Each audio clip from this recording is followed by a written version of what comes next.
and a big part of why it makes the League of Ireland so unique. There you go, PJ. Legend of the game may become available to actually improve sports in the northwest of Ireland. Really nice pub. I've had a day of it already. I brought packed lunch. Football. Ladies, gents, boys and girls, welcome back to League of Irish Football with me, Seb. I'm here for Sligo versus Dundalk on the Showgrounds. I've had a day of it already. It's been a good day. Before we get into that though, guys, if you're here before and you haven't subscribed to the channel, please make sure you subscribe. It really helps with the algorithm of the show, and it helps us improve our content every single week. And hit the like button if you're enjoying the content. Anyway, we're for Sligo Dundalk. Yeah, I've got a bumper day ahead of us. We take a little tour around the tourist parts of Sligo. We go into the town of Sligo. We dig into the history of the showgrounds of Sligo Rovers themselves. Without further ado, let's get stuck in.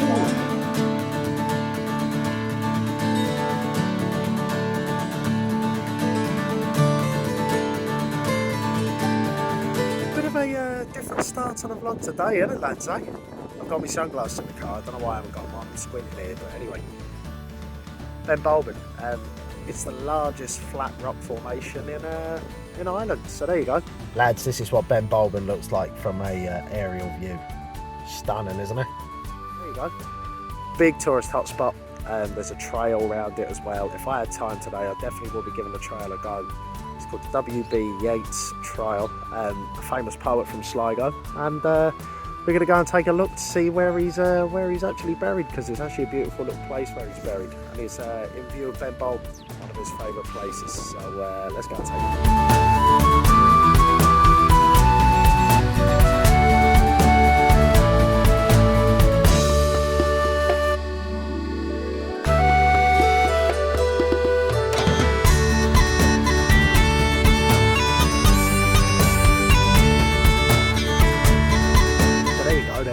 That's where W.B. Yeats was buried. Beautiful little spot, really is. Just what you would have wanted in one of his favourite spots, next to Benbulben. I was on Twitter the other day and I actually come across one of Keith's tweets, and someone on the tweet said about how much vloggers make, etc., and they should donate a little bit back. Well, I thought I'd just show that it's not glitz and glam. I mean, we might be out, but I brought packed lunch. There's the packed lunch. Homemade lasagna. And I know what you're thinking, oh, he's not eating that cold, is he? No, I'm not. The missus wrapped it in about 18 layers of tin foil. So Grace, if you're watching, love, thank you very much for that. Much appreciated. It's still nice and hot. Homemade lasagna. But instead of using pasta sheets, she's actually used butternut squash, you can see there. Really tasty. I'm just mentioning that because I know we have a vegan watcher that watches quite frequently. PJ watches, so there you go, PJ. If you probably discovered it already being a vegan, but if and look, I've got cheese and I've got mince on it, but you could use corn mince, and there's always vegan cheese out there, PJ. So there's an idea for you, just in case you haven't come across it. Homemade lasagna. Anyway, yeah, so look, it's not all glitz and glamour, although I've had worse views. There's Benbulben. See you in Sligo Town. I haven't actually got time to stop today, but that's a beautiful abbey in the middle of Sligo there. Built in 1215 by the Normans. Beautiful building, really is.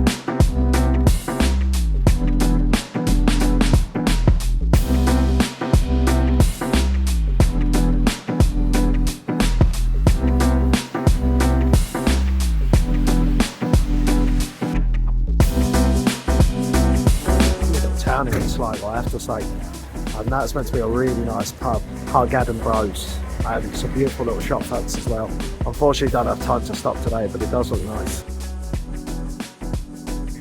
Treat yourself to a little coffee. It's been a long day. You can see the headphones around the neck. It's all glitz and glam. Look at the tape trying to hold the headphones together. I'm going to try and get a bit of editing done. I've got a little bit of time.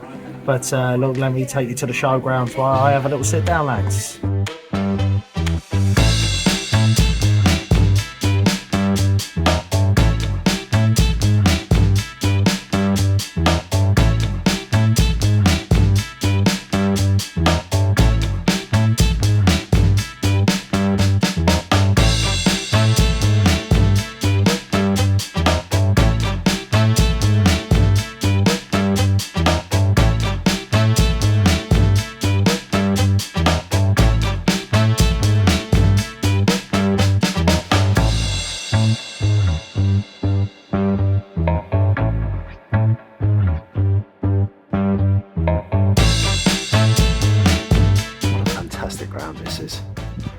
bags of history here, I tell you. Got a very nice man at the front said feel free and have a look around, so very welcome. Thanks very much for that. I didn't catch his name. I really appreciate it, thanks.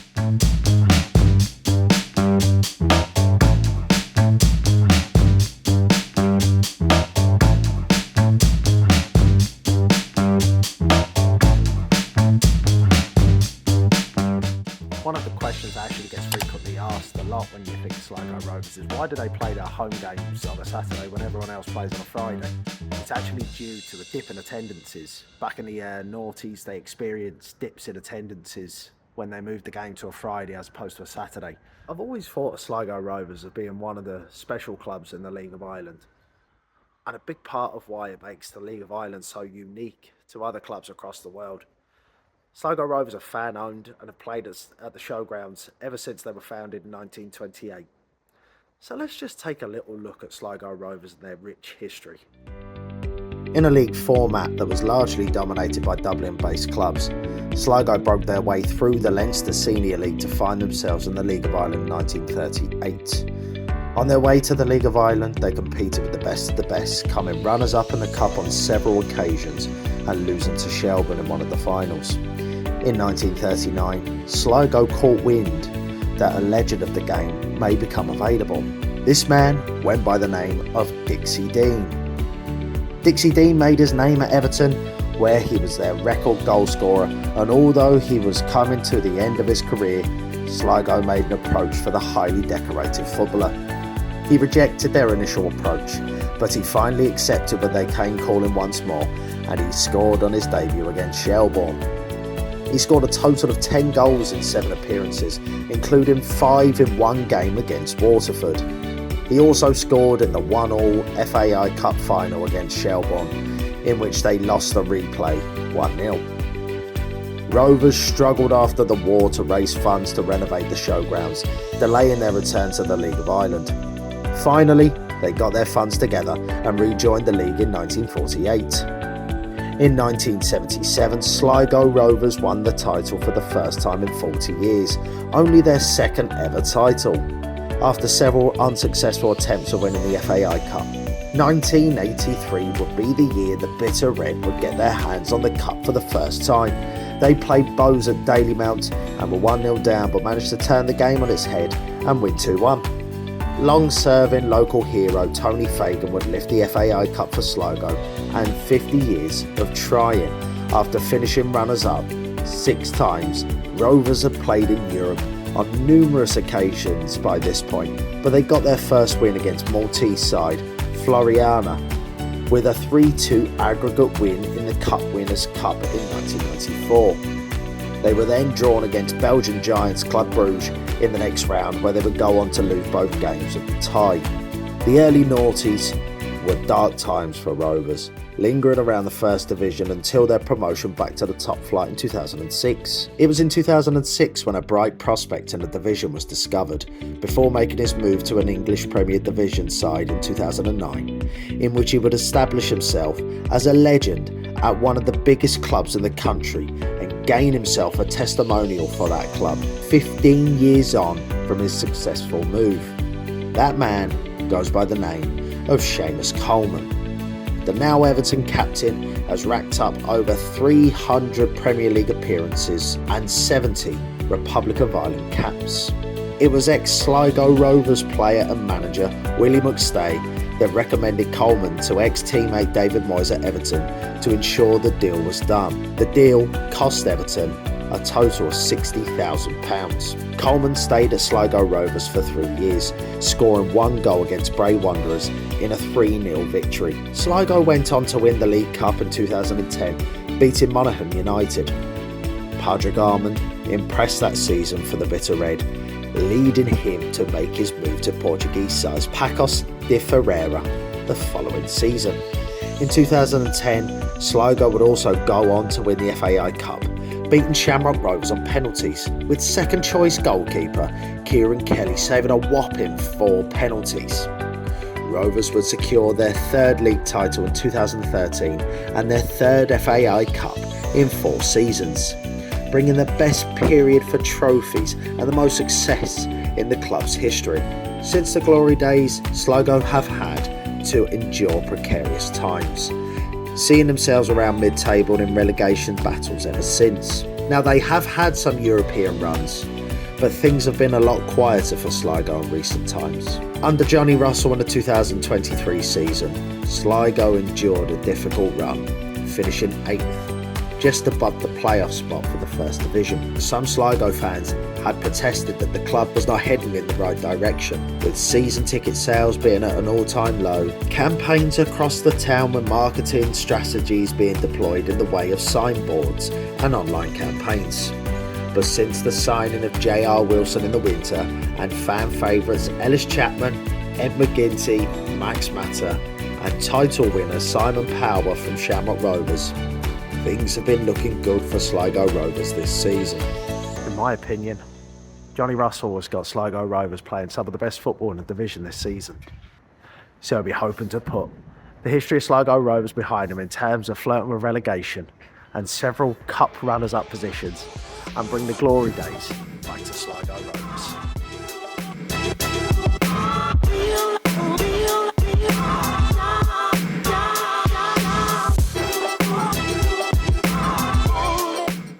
Sligo Rovers have played at the Showgrounds ever since they were founded in 1928.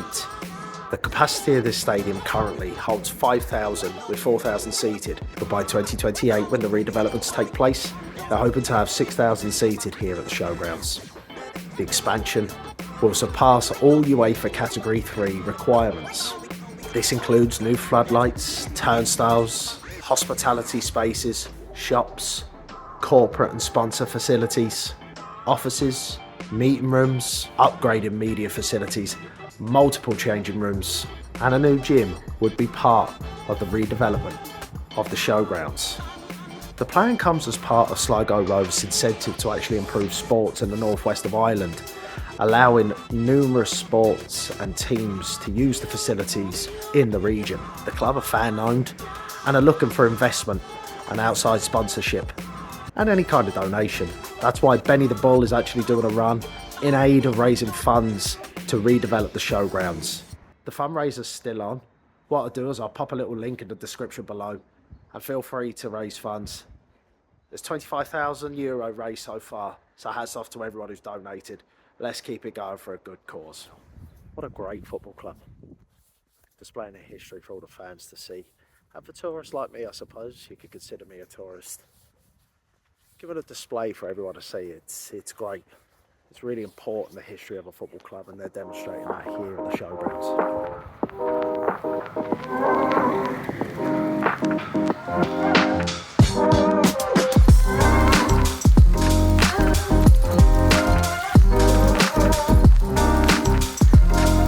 Lads, you might start to see League of Irish Ball stickers scattered about.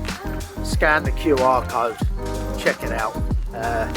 Yeah, give it a go, lads. And if you see it, let me know. Just a tag on Instagram or something like that, or comment on one of the YouTubes. Just let us know that you've seen the stickers. But yeah, look, you might see them dotted about, lads. All right. Haven't even discussed the football yet. I'm going to keep it very brief tonight. I was expecting Dundalk to get their new manager in time. That was the announcement initially, but obviously Peter Hellman come out during the week and said that it's not going to be before the Sligo game.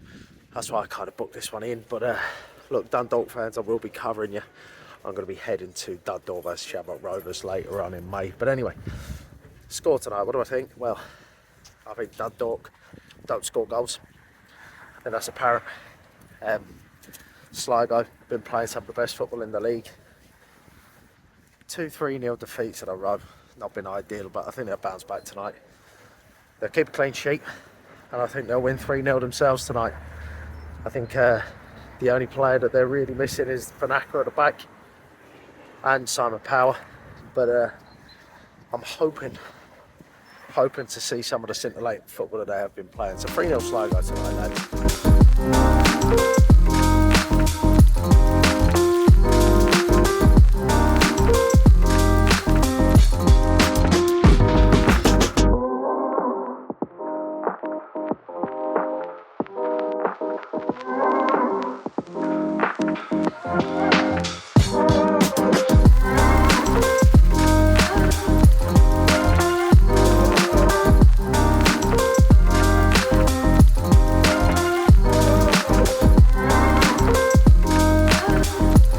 Right then lads, you've just had a look at that. £4. I set me back. I'm judged by the look of it, I'm a bit concerned about the drive home. It's going to take me about 3 hours to go home, so and I am going home tonight. But look, nevertheless, we won't let the money go to waste. Let's have a crack at it.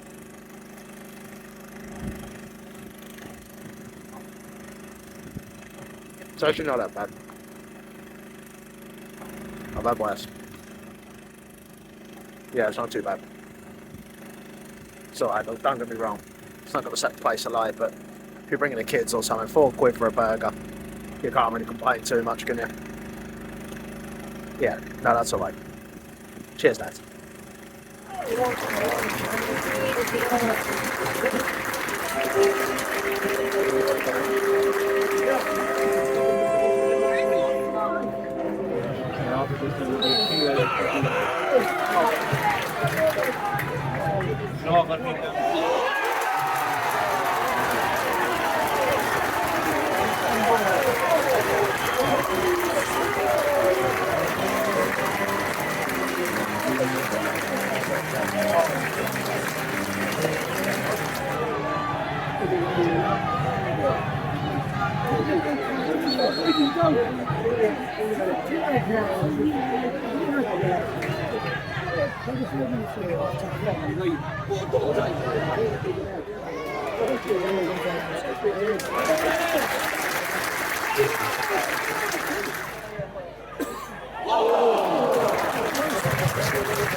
And that's half time here. It's 1-0 Sligo.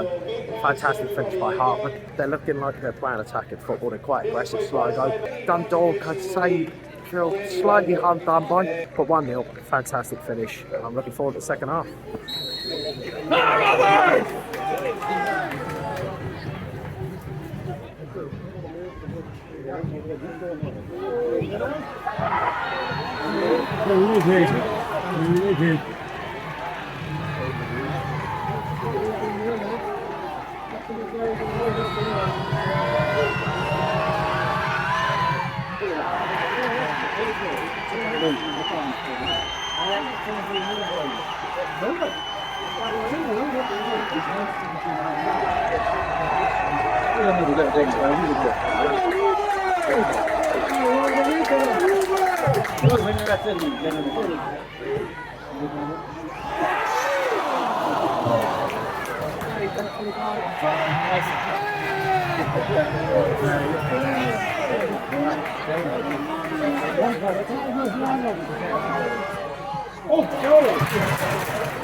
Of 4 minutes out of time at the end of the game. That's a minimum of 4 minutes out of time.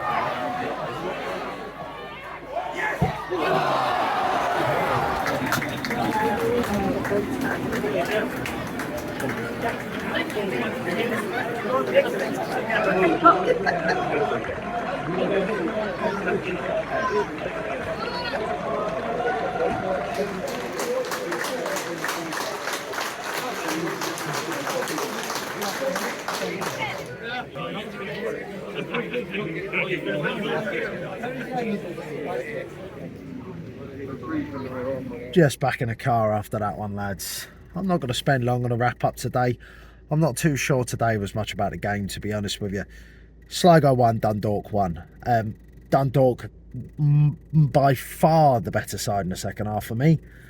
A lot of character, a lot of determination, and the fans that turned up in full voice. Well played, lads. In the first half, Sligo were the better side. They were probably worthy of the 1-0 at that stage. But Dundalk had a lot of determination about them. But look, anyway, lads, I hope you've enjoyed the vlog. Hit the like button, please. It helps with the algorithm. Please leave a comment. Let us know your thoughts on the vlog. And if you haven't subscribed, if you're a viewer, if you're a new viewer, you've enjoyed the content, there's plenty more where that came from, please subscribe. If you're a returning viewer and you have yet to subscribe, it's just at the bottom right hand corner of the screen.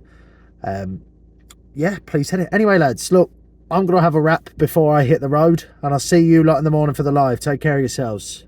I've been Seb. It's been League of Irish Ball. Ta-da.